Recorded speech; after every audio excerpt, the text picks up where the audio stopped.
PSSI terus melakukan kerjasama untuk meningkatkan dan mengembangkan sepak bola Indonesia, terutama timnas Indonesia. Dan yang terbaru, teman-teman, PSSI bekerja sama dengan KNVB Belanda, yaitu Federasi Sepak Bola Belanda, untuk mendorong percepatan perkembangan timnas kita, timnas Indonesia. Tapi tunggu, sebelum saya bahas lebih lanjut, ada baiknya buat kalian yang baru bergabung, perkenalkan, saya Latifianto, tuan rumah dari channel Latifianto, sebuah channel yang akan selalu membahas, menyajikan perkembangan sepak bola utamanya timnas Indonesia. Jadi segala hal yang berkaitan dengan sepak bola utamanya timnas Indonesia akan selalu saya bahas di channel ini. So, buat kalian yang berkenan, monggo silahkan di subscribe dan jangan lupa klik juga tombol like-nya.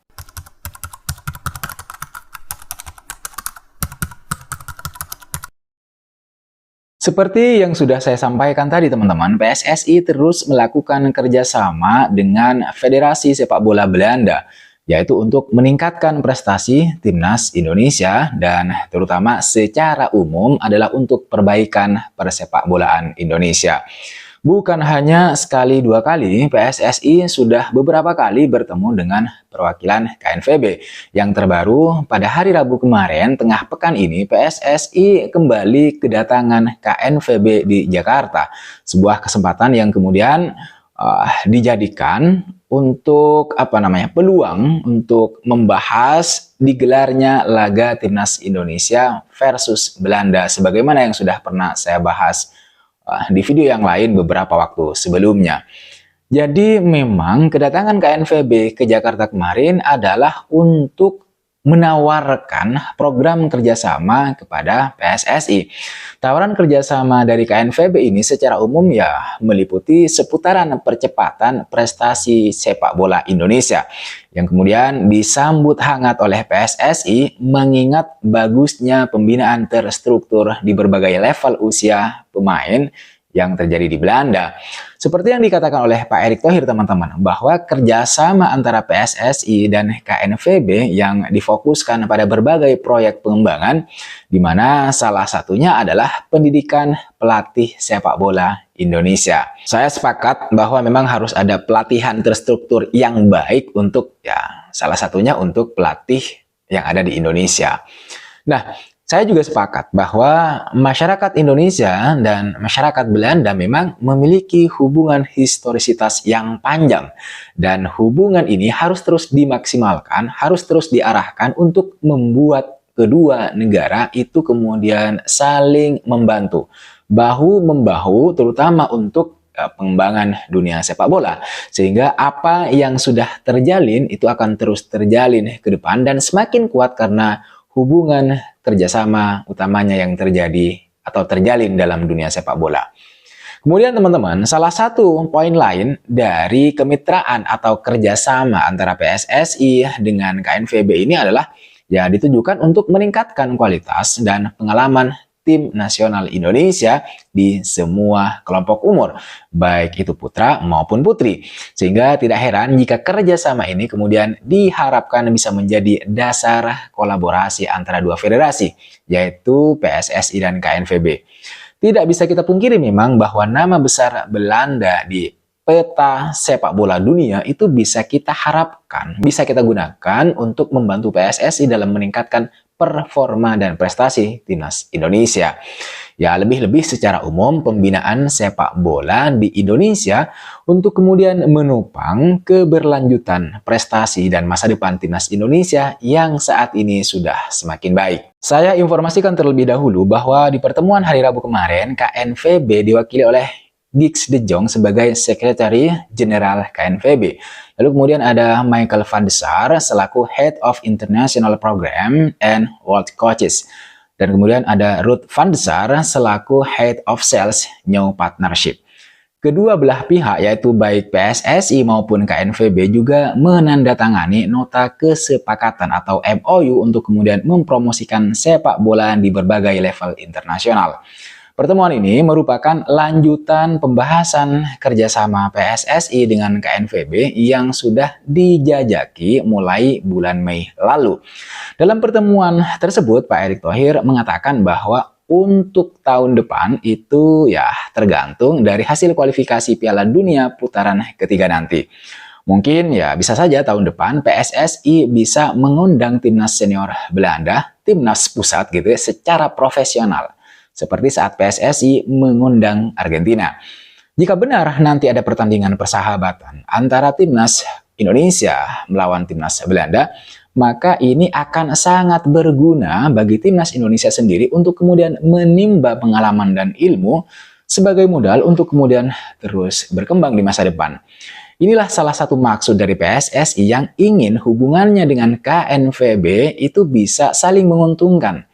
Karena sepak bola Indonesia kan ini terus berkembang ke arah yang lebih baik dan itu membutuhkan bantuan dari KNVB dengan segala pengetahuan dan kapabilitas mereka di dalam dunia sepak bola. Sebenarnya kerjasama antara PSSI dan KNVB ini salah satunya sudah terwujud melalui bantuan KNVB itu sendiri yang menurut saya juga sudah turut membantu mempermudah dinaturalisasinya beberapa pemain keturunan yang saat ini sudah bergabung dan juga sudah bermain bersama timnas Indonesia di level internasional. Yang terbaru, menurut saya, bentuk kerjasama dan bantuan dari KNVB ini adalah begitu cepatnya naturalisasi Mees Hilgers dan Eliano Reinders yang pada tanggal 30 September mendatang sudah bakalan disumpah menjadi WNI. Dan dengan begitu, dimungkinkan juga mereka akan bermain untuk timnas Indonesia saat melawan Bahrain dan Cina di lanjutan putaran yang ketiga kualifikasi Piala Dunia 2026 zona Asia. Kalau kita bicara kedua pemain tersebut, terutama Mees Hilgers itu tidak pernah ada habisnya. Karena pemain ini memang sangat fenomenal, sangat kuat, dan sangat berkualitas di timnas. Kalau nanti bergabung, ya kalau nanti sudah bermain dengan timnas Indonesia. Bahkan sebagaimana yang dilaporkan oleh media Soha.vn, kehadiran back FC20 di timnas Indonesia ini membuat seluruh negara Asia itu ketakutan. Sorotan media Vietnam tersebut tidak lepas dari penampilan Mees Hilgers yang tampil sangat gemilang saat membawa FC20 menahan imbang Manchester United dengan skor 1-1 di Liga Eropa musim 2024-2025. Di pertandingan tersebut, Mees Hilgers bermain sebagai starter dan bermain selama 90 menit dengan melakukan aksi bertahan sebanyak 15 kali atau paling banyak dari back FC20 lainnya. Calon pemain termahal timnas Indonesia ini membuat 8 kali sapuan, 2 kali intercept, kemudian 4 kali memenangkan duel hingga 92% umpan sukses. Itulah alasan kenapa kemudian Soha.vn menyebut bahwa bek berusia 23 tahun tersebut harus diwaspadai oleh seluruh negara Asia Tenggara yang bakal menjadi lawan timnas Indonesia, termasuk salah satunya Vietnam. Sebelum diperkuat Mees Hilgers dan juga Eliano Reinders, sebenarnya timnas Indonesia itu sudah bermain cukup apik, bahkan sangat baik dengan kekuatan yang sebagian besar terdiri dari pemain-pemain naturalisasi. Pada putaran ketiga kualifikasi Piala Dunia 2026 zona Asia, Jai Itses DKK dan teman-teman maksud saya 2 kali bermain imbang melawan raksasa Arab Saudi dengan skor 1-1 dan kemudian berhasil menahan imbang Australia dengan skor 0-0. Dalam waktu dekat, jika timnas Indonesia diperkuat Mees Hilgers, Soha.vn menilai tidak aneh jika kemudian skuad Garuda bakal kembali menorehkan prestasi gemilang di kualifikasi Piala Dunia 2026. Bahkan media Vietnam ini tidak sungkan untuk mengatakan bahwa kehadiran Mees Hilgers di timnas Indonesia akan membuat tim-tim ASEAN itu ketakutan seperti yang saya bilang tadi. Soha menulis dalam laporan beritanya bahwa untuk kawasan Asia Tenggara, jika Indonesia mempertemukan skuadnya saat ini dengan Mees Hilgers, sulit untuk kemudian memikirkan nama apa yang bisa menghentikan pelatih Shin Tae-yong dan utamanya tim Indonesia gitu, baik dari Vietnam, Thailand, atau Malaysia. Yang jelas, kata media asal Vietnam ini, Indonesia saat ini memiliki sederet pemain naturalisasi yang semakin berkualitas, di mana puncak tertingginya adalah Mees Hilgers, sehingga membuat seluruh Asia Tenggara ya ketakutan takut untuk menghadapi timnas Indonesia. Gitu ya. Ini mengindikasikan bahwa bantuan Belanda atas sepak bola Indonesia, terutama dengan hadirnya para pemain-pemain baru yang bermain di Eropa, itu telah membuat timnas Indonesia benar-benar ditakuti, terutama di kawasan Asia Tenggara. Timnas Indonesia bukan lagi menjadi tim lemah yang dengan mudah dipermainkan. Bahkan kalau kita lihat realitas hari ini, tongkrongan Indonesia itu sudah bukan AFF lagi, itu sudah bukan level kita. Tongkrongan Indonesia sudah bukan dengan Singapura, Vietnam, atau Malaysia yang semakin kepanasan melihat prestasi timnas Indonesia yang semakin menanjak. Saya tidak bisa membayangkan gitu ya, apa jadinya jika nanti Indonesia lolos ke Piala Dunia 2026. Entah dengan cara lolos langsung atau masih harus melalui jalur putaran keempat. Yang jelas perjalanan Indonesia masih sangat panjang. Di mana yang terbaru, Indonesia harus bertandang ke Marrakesh, Bahrain dan Cina di bulan Oktober nanti. Tentu dengan hadirnya Messi Hilgers dan juga Eliano Reinders, kita harapkan Oktober sudah bisa bermain. Kita harapkan Indonesia benar-benar menjadi seperti yang dikatakan media asal Amerika Serikat, yaitu ESPN, yang mengatakan bahwa timnas Indonesia adalah raksasa Asia yang baru terbangun dari tidur panjangnya.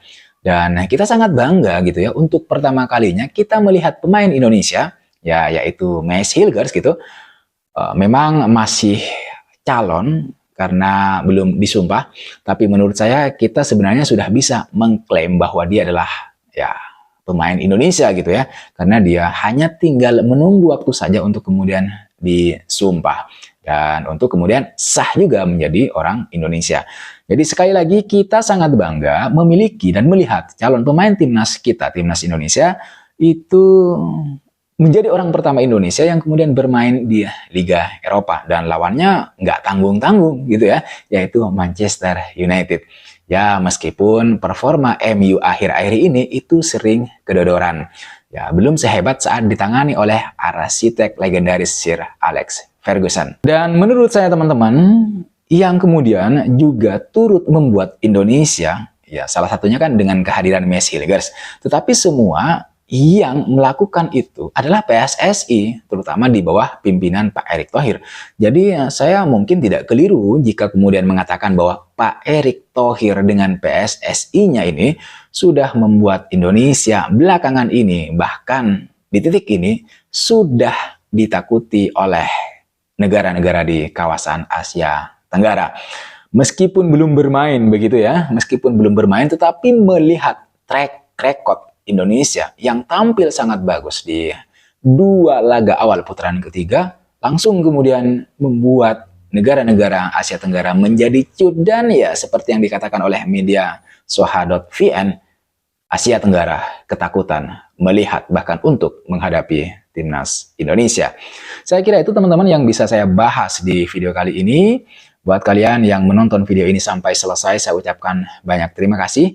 Dan juga di akhir video ini saya ingin mengucapkan banyak terima kasih buat kalian yang sudah subscribe, yang sudah memberikan kritik, saran, masukan, dan komentarnya. Sekali lagi jangan lupa like, komen, dan subscribe. I'll see you pada next video.